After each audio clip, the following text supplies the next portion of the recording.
हफ्ते के पहले कारोबारी दिन बाजार में हमें दिखाई दे रही है 25,000 के पास सपाट यहाँ पर फिलहाल कारोबार हो रहा है।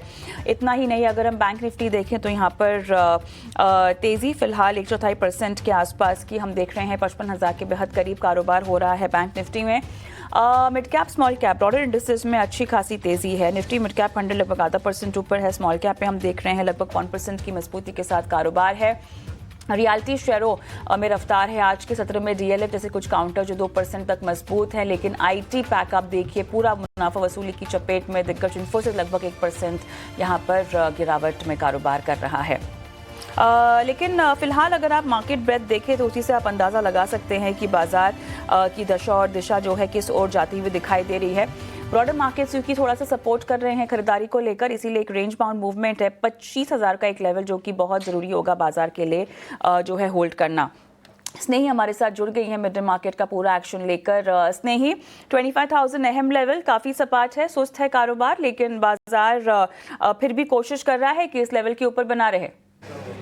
जी बिल्कुल कविता, जैसे कि आपने कहा हम 25,100 के आसपास हम बने हुए हैं और सुस्त है कारोबार जैसे आपने कहा, बट सेक्टोरल एक्शन काफ़ी रोबस्ट है। और उसके दम पर बात करते हैं सबसे पहले निफ्टी रियल्टी के बारे में, जहां पर हमें सबसे ज़्यादा एक्शन देखने को मिल रहा है आज।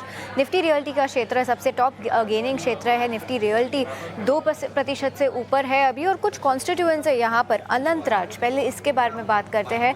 गवर्नमेंट ने डेटा सेंटर्स पर टैक्स ब्रेक देने की बात की है, सुझाव रखा है, और इसके दम पर अनंतराज का स्टॉक आज 11% ऊपर है।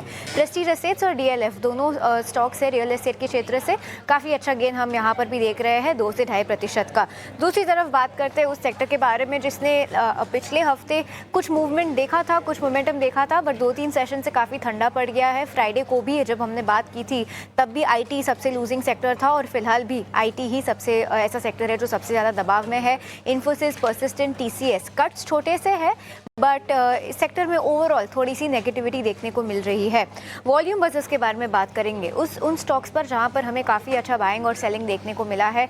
एजिस लॉजिस्टिक्स 7% ऊपर, आईटीआई लिमिटेड 4.5% ऊपर है, इरकॉन इंटरनेशनल भी लगभग 6% ऊपर है। और इरकॉन के बारे में बात करते हैं तो पूरे रेलवे पैक को देख लेते हैं, क्योंकि ये पूरा क्षेत्र जो है काफ़ी अच्छा कर रहा है। डिफेंस, शिप बिल्डिंग, रेलवेज, इन सारे सेक्टर्स में हमें वापस थोड़ी सी स्फूर्ति देखने को मिली है, बट आज रेलवे काउंटर्स बहुत अच्छा कर रहे हैं। इरकॉन के बारे में हमने बात की, लगभग 6% ऊपर है। रेलटेल और आरवीएनएल के बारे में भी बात कर लेते हैं, क्योंकि रेलवे का जो क्षेत्र है वो बहुत ही अच्छा कर रहा है फिलहाल। तो ये 3 स्टॉक्स रेलटेल, इरकॉन और आरवीएनएल काफ़ी अच्छा मूव देते हुए हैं पूरे रेलवे के क्षेत्र में। तो ये था 1 बजे का मार्केट राउंड अप। कुछ क्षेत्र धीमी लगाम से आगे बढ़ रहे हैं जैसे कि आईटी, पर बाकी पूरे मार्केट में हमें स्टॉक वाइज और सेक्टर वाइज काफ़ी अच्छा मोमेंटम देखने को मिल रहा है, पर ओवरऑल मार्केट का एक्शन अभी थोड़ा सा ठंडा है। राइट, शुक्रिया स्नेही तमाम मिड मार्केट एक्शन की हाइलाइट्स बताने के लिए। और हमारे आज के मेहमान भी हमारे साथ जुड़ गए हैं। आज हमारे साथ जुड़े हैं वृद्धि इन्वेस्टमेंट के विवेक करवा। विवेक, हाय आफ्टरनून, स्वागत है आपका। हफ्ते का पहला कारोबारी दिन और ऐसा हफ्ता जहां पर हम बहुत ज़्यादा एक्शन की उम्मीद कर रहे हैं और बाजार काफ़ी सुस्त है, दायरे में है, लेकिन देखिए mid cap small cap support कर रहे हैं। लेकिन good morning, sorry good afternoon rather. तो देखिए बाजार तो ऐसा है कि पिछले हफ्ते थोड़ा बहुत बुलिश हो गया था और हम लोग इंडेक्स पे सेंसेक्स पे 82 को क्रॉस कर लिया, इस पे 25,000 को क्रॉस कर लिया, क्योंकि जो रुख था यूएस की तरफ से वो थोड़ा बहुत उसमें नरमी देखने को मिला और कहीं ना कहीं लगा कि वापस बातचीत का दौर चालू हो जाएगा। और यूएस ने इनफैक्ट इंडिया भारत की जो टीम है उसको आमंत्रण भी दिया है कि आप यूएस आके वापस बातचीत को चालू करो।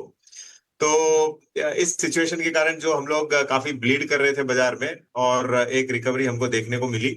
अब मुझे लगता है कि बाजार अब फर्दर न्यूज के लिए वेट कर रहा है।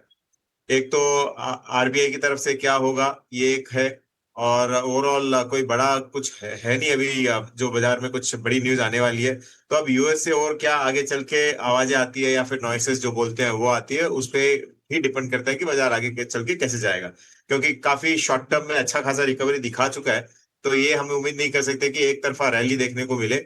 जैसे मैंने कई दफा कहा है, मुझे लगता है कि ये करीबन 24.5 और 25.5 के बीच में ही बाजार घूमने वाला है इस साल पूरा। तो अगर कोई पॉजिटिव न्यूज आती है यूएस से और कोई फर्दर टैरिफ वगैरह की बात नहीं होता है, तो हो सकता है कि हम लोग 26 की ओर धीरे धीरे आगे बढ़ते हुए दिखे। तो तब तक एक रेंज में ही रहने वाले।